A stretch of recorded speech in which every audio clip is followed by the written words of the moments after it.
بسم اللہ الرحمن الرحیم الحمدللہ رب العالمین والصلاة والسلام علی نبینا محمد وعلی آلہ وصحبہ اجمعین۔ محترم سامعین اور ناظرین، السلام علیکم ورحمۃ اللہ وبرکاتہ۔ اللہ تبارک و تعالیٰ کا ہم سب پہ بہت بڑا احسان ہے کہ اللہ تبارک و تعالیٰ نے ہمیں دین کی بات کہنے اور سننے کی توفیق عطا فرمائی۔ درود و سلام محمد مصطفیٰ صلی اللہ علیہ وسلم پہ، جنہیں اللہ تبارک و تعالیٰ نے رحمت للعالمین بنا کے بھیجا۔ محترم سامعین اور ناظرین، اسلام ایک مکمل ضابطہ حیات ہے، اور اسلام ایک ہمارے لیے ایک مکمل دین اللہ تبارک و تعالیٰ نے اور اللہ کے رسول صلی اللہ علیہ وسلم نے چھوڑا ہے، جس میں نبی کریم صلی اللہ علیہ وسلم نے ہمیں یہ بتا دیا ہے کہ نفع اور نقصان کا مالک صرف اور صرف اللہ تبارک و تعالیٰ کی ذات ہے، صرف اور صرف اللہ تبارک و تعالیٰ کی ذات ہے۔ اور نبی کریم صلی اللہ علیہ وسلم نے اپنے صحابہ کرام کو یہ عقیدہ سکھایا اور سمجھایا کہ وَعْلَمْ أَنَّ الْأُمَّةَ لَوْ اجْتَمَعَتْ عَلَىٰ أَن يَنفَعُوكَ بشيء لم ينفعوك إلا بشيء قد كتبه الله لك ولو اجتمعوا على أن يضروك بشيء لم يضروك إلا بشيء قد كتبه الله عليك رفعت الأقلام وجفت الصحف۔ یہ جان لو کہ اگر پوری امت تمہیں کوئی فائدہ پہنچانے کے لیے جمع ہو جائے تو تمہیں کوئی بھی فائدہ نہیں پہنچا سکتی مگر وہ فائدہ جو اللہ تبارک و تعالیٰ نے تمہارے لیے لکھ دیا ہے۔ اور اسی طرح اگر پوری امت تمہیں نقصان پہنچانے کے لیے جمع ہو جائے، کوئی بھی نقصان تمہیں نہیں پہنچا سکتی مگر وہ نقصان جو اللہ تبارک و تعالیٰ نے تمہارے اوپر لکھ دیا ہے۔ رفعت الاقلام، قلم اٹھا لی گئی ہیں، قلمیں اٹھا لی گئی ہیں، وجفت الصحف، اور صحیفے جو ہے وہ خشک ہو چکے ہیں، جو اللہ تبارک و تعالیٰ نے جو تقدیر میں لکھنا تھا وہ لکھ دیا ہے۔ تو عزیز دوستو ساتھیو، اس نظریے کو اور اس عقیدے کو اور اس فکر کو سامنے رکھتے ہوئے نبی کریم صلی اللہ علیہ وسلم نے جس معاشرے میں نبی کریم صلی اللہ علیہ وسلم آئے اور بھیجے گئے، وہ معاشرہ، وہ زمانہ جاہلیت کا زمانہ تھا۔ ہر لحاظ سے، ہر قسم سے، ہر لحاظ سے وہ زمانہ سیاسی لحاظ سے اور معاشرتی لحاظ سے اور اخلاقی لحاظ سے جاہلیت کا زمانہ تصور کیا جاتا تھا۔ تو عزیز و ساتھیو، اللہ تبارک و تعالیٰ نے کیونکہ جو حرمت والے جو مہینے بنائے ہیں، 4 حرمت والے مہینے پورے سال میں، اس میں سے 3 مہینے لگاتار مہینے ہیں، ذوالقعدہ اور ذوالحجہ اور محرم۔ تو ان 3 لگاتار مہینوں میں عرب قبائل کیا کرتے تھے؟ آرام سے بیٹھ جاتے تھے اور قتال نہیں کرتے تھے اور آپس میں لڑائی جھگڑا اور جنگ و جدال نہیں کرتے تھے، مگر کیونکہ 3 لگاتار مہینے ان کے لیے آرام سے بیٹھنا مشکل ہوتا تھا، تو کبھی محرم کو حلال کر دیتے تھے، کبھی اسے حرام ہی رہنے دیتے تھے، اور جس سال محرم کو حرام رہنے دیتے تھے اس کے بعد سفر کے مہینے میں دوبارہ قتال شروع کر دیتے تھے۔ تو اس کی وجہ سے سفر کے مہینے کو نحوست اور منحوس مہینہ شمار کرتے تھے کہ سفر کے مہینے میں ان کے لیے دوبارہ قتال شروع ہو رہا ہے، حالانکہ اصل نحوست اور اصل حقیقت میں جو بدشگونی اور بدفعلی اور نحوست جو تھی وہ ان کے اپنے عمل کی تھی، ان کے اپنے عمل منحوس تھے، اور انہوں نے وہ نحوست سفر کے مہینے پہ ڈال دی تھی کہ یہ سفر کا مہینہ اتنا گندا مہینہ ہے، اتنا برا ہے کہ یہ جب بھی آتا ہے ہمیں قتال اور لڑائی جھگڑا شروع کرنا پڑتا ہے۔ حالانکہ حقیقت میں ان کے برے اعمال اور بد اعمالی کی وجہ سے انہیں اس چیز کا سامنا کرنا پڑتا تھا۔ تو عزیز دوستو ساتھیو، جب نبی کریم صلی اللہ علیہ وسلم تشریف لائے اور نبی کریم صلی اللہ علیہ وسلم نے اپنے صحابہ کرام میں توحید کا عقیدہ پھیلایا، تو نبی کریم صلی اللہ علیہ وسلم نے ہمیں بتایا کہ سفر کے مہینے کے بارے میں نبی کریم صلی اللہ علیہ وسلم نے ہمیں بتا دیا کہ لا سفر لا عدوى ولا طیرہ ولا حامۃ ولا سفر، کہ کوئی بھی بیماری متعدی بیماری نہیں ہے، ولا طیرہ اور بدشگونی لینا، اس کا بھی کوئی اثر نہیں ہے کہ بھئی اگر آپ کوئی کام شروع کر رہے ہیں اس میں اگر کوئی رکاوٹ آ جاتی ہے، وہ رکاوٹ جس کا اس کام سے کوئی تعلق ہی نہیں، پھر بھی آپ وہ کام روک دیتے ہیں، تو میرے بھائیو یہ بدفعلی اور بدشگونی ہے، اور اسے منحوس قرار دے دینا میرے بھائیو یہ اسلام میں جائز نہیں ہے۔ ولا سفر، اور اسی طرح ماہ سفر کی بھی نحوست کوئی چیز نہیں ہے۔ تو نبی کریم صلی اللہ علیہ وسلم نے اپنی حدیث میں یہ بیان کر دیا۔ عزیزوں اور ساتھیوں، اللہ تبارک و تعالی نے اپنے کلام پاک میں ہمیں بتایا کہ انسان کو جو بھی مصیبت آتی ہے وہ حقیقت میں جو تقدیر میں لکھی ہوتی ہے وہی کچھ ہوتا ہے۔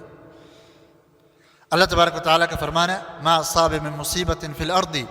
ولا فی انفسکم الا فی کتاب من قبل ان نبرأها ان ذلک علی اللہ یسیر۔ جو بھی زمین پہ کوئی بھی مصیبت پہنچتی ہے، ولا فی انفسکم، اور جو تمہاری جانوں پہ، تمہاری نفس پہ جو مصیبت آتی ہے وہ اللہ تبارک و تعالیٰ نے تقدیر میں کتاب میں لکھ دی ہے۔ من قبل ان نبرأها، اسے پیدا کرنے سے پہلے ہی لکھی جا چکی ہے۔ اسی طرح عزیزو اور ساتھیو، کوئی بھی انسان کو جو مصیبت ہے، جو امتحان ہے انسان کے لیے، وہ حقیقت میں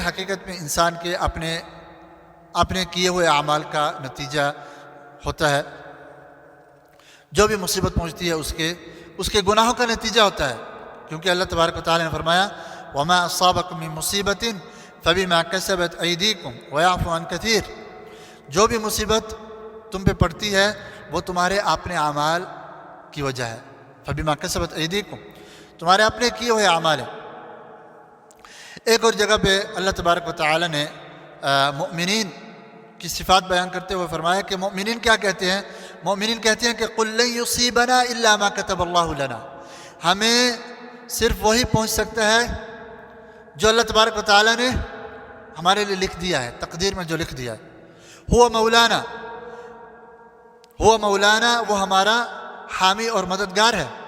وعلی اللہ فلیتوکل المؤمنون، اور اللہ تبارک و تعالی پہ مومن ہی توکل و بھروسہ کرتے ہیں۔ تو عزیزو اور ساتھیو، اگر کسی وجہ سے انسان کوئی کام روک دیتا ہے، مثال کے طور پہ اگر کوئی کام شروع کرنے جا رہا ہے اور راستے میں اسے کوئی کالی بلی نظر آ جاتی ہے، یا کوئی کام شروع کر رہا ہے تو راستے میں اسے کوئی ناپسندیدہ انسان مل جاتا ہے جس کی وجہ سے وہ اپنا کام روک دیتا ہے، تو میرے بھائیوں ایسی نحوست سے نبی کریم صلی اللہ علیہ وسلم نے منع کیا ہے، کیونکہ نبی کریم صلی اللہ علیہ وسلم نے ایک حدیث میں ہمیں بتایا کہ من ردہ الطیرہ من حاجت فقد اشرک، جس کسی کو بدشگونی اور بدفعلی کسی کام سے روک دے، جو کام وہ کرنے جا رہا ہے اس کام سے اسے روک دے تو فقد اشرک، تو اس نے شرک کیا، کیونکہ وہ یہ گمان کرتا ہے کہ شاید میرے نفع نقصان کا مالک یہی ہے، اب مجھے یہ کام نہیں کرنا چاہیے۔ اسی طرح نبی کریم صلی اللہ علیہ وسلم نے بدشگونی اور بدفعلی کو شرک کہا ہے، فرمایا الطیرۃ شرک، الطیرۃ شرک، الطیرۃ شرک، 3 بار کہا ہے کہ بدشگونی اور بدفعلی کرنا اور کسی چیز کو منحوس خیال کرنا شرک ہے۔ 3 بار نبی کریم صلی اللہ علیہ وسلم نے یہ بات فرمائی۔ تو عزیزو اور ساتھیو، پرانے زمانے میں لوگ مختلف قسم سے بدشگونی اور بدفعلی اور نحوست کا عقیدہ رکھتے تھے۔ مثال کے طور پہ اگر کسی نے کوئی کام شروع کرنا ہے تو وہ ایک پرندہ اڑاتا، اور وہ پرندہ اگر دائیں طرف چلا جاتا تو وہ یہ گمان اور خیال کرتا کہ اس کام کے کرنے میں بھلائی ہے اور اچھائی ہے، اور اگر وہی پرندہ بائیں طرف شمال کی طرف اڑ جاتا تو وہ یہ سمجھتا کہ اس کام کے کرنے میں میرے لیے شر اور برائی ہے، اور وہ یہ کام چھوڑ دیتا۔ تو یہی اسی کو بدفعلی اور بدشگونی کہتے ہیں۔ تو بدفعلی اور بدشگونی صرف سفر کے لیے نہیں ہو سکتی، بلکہ کسی بھی چیز میں بدفعلی اور بدشگونی اور بدظنی ہو سکتی ہے، جو کہ انسان کو شرک تک پہنچا سکتی ہے، اگر انسان اس میں یہ عقیدہ رکھے کہ میرے نفع نقصان کا مالک یہ چیز ہے، میرے نفع نقصان کی مالک یہ چیز ہے۔ تو عزیز دوستو اور ساتھیو، اس کے علاج میں بھی نبی کریم صلی اللہ علیہ وسلم نے ہمیں بتایا، کیونکہ صحابہ کرام نے ہر بات نبی کریم صلی اللہ علیہ وسلم سے پوچھی، تو نبی کریم صلی اللہ علیہ وسلم نے فرمایا کہ وما منا الا، کہ کسی انسان کے دل میں کبھی کبھی کوئی چیز کوئی بات ہی اگر آ جاتی ہے تو اللہ تبارک و تعالیٰ اسے توکل سے دور کر دیتے ہیں، ولیکن اللہ یذہبہ بالتوکل، ولیکن اللہ یذہبہ بالتوکل۔ اسی طرح نبی کریم صلی اللہ علیہ وسلم نے صحابہ نے نبی کریم صلی اللہ علیہ وسلم سے اگر کوئی بدشگونی بدفعلی ہو جائے تو اس کا کفارہ بھی پوچھا، تو نبی کریم صلی اللہ علیہ وسلم نے ہمیں بتایا کہ یہ دعا پڑھنی چاہیے کہ اللہم لا خیر الا خیرک ولا طیر الا طیرک ولا الہ غیرک، کہ اے اللہ بھلائی لانے والا بھی تیری ذات ہے، اور اگر کوئی برائی آتی ہے وہ بھی تیری طرف سے، مطلب تیری تقدیر ہے، تیری تقدیر میں جو کچھ لکھا ہے وہ ہونا ہی ہونا ہے، ولا الہ غیرک، تیرے علاوہ کوئی معبود نہیں، مطلب کہ تیرے علاوہ کوئی بھی نفع نقصان کا مالک نہیں۔ تو عزیز دوستو ساتھیو، سفر کے مہینے میں بہت سے مسلمان جو مختلف قسم کی بدعات کرتے ہیں کہ اس مہینے میں شیاطین اور بلیات اور مصیبتیں اور بلائیں نازل ہوتی ہیں، میرے بھائیو اس کی کوئی حقیقت نہیں، بلکہ ہر قسم کا کام اس سفر کے مہینے میں کیا جا سکتا ہے، اور نحوست جو ہے وہ حقیقت میں ہمارے اپنے اعمال اور برائی کا نتیجہ ہوتی ہے، جس سے ہمیں اپنے گناہوں سے مغفرت طلب کرنی چاہیے اللہ تبارک و تعالیٰ سے۔ بلکہ نبی کریم صلی اللہ علیہ وسلم نے سفر کے مہینے میں ایک نکاح بھی کیا، اور اسی طرح غزوہ جو بئر معونہ کے نام سے مشہور ہے اس کی فتح بھی سفر کے مہینے میں ہوئی، اور اسی طرح نبی کریم صلی اللہ علیہ وسلم نے جو اسامہ بن زید رضی اللہ تعالی عنہ کا لشکر جو بھیجا تھا وہ بھی سفر کے مہینے میں بھیجا تھا، اور اس کی روانگی کا حکم دیا تھا۔ تو عزیز دوستو ساتھیو، ہمیں ایسے عقائد سے بچنا چاہیے جس سے ہمارا ایمان خطرے میں پڑ سکتا ہے، اور ہمیں اللہ تبارک و تعالیٰ پہ توکل کرنے چاہیے، اور ہمیں یہ جان لینا چاہیے کہ نفع اور نقصان کا مالک صرف اور صرف اللہ تبارک و تعالیٰ کی ذات ہے۔ اللہ تبارک و تعالیٰ سے دعا ہے کہ اللہ تعالیٰ سننے سے زیادہ عمل کی توفیق عطا فرمائے۔ اللہ سبحانہ و تعالی عالم، وصلی اللہ وسلم وبارک علی نبینا محمد وعلی آلہ وصحبہ اجمعین۔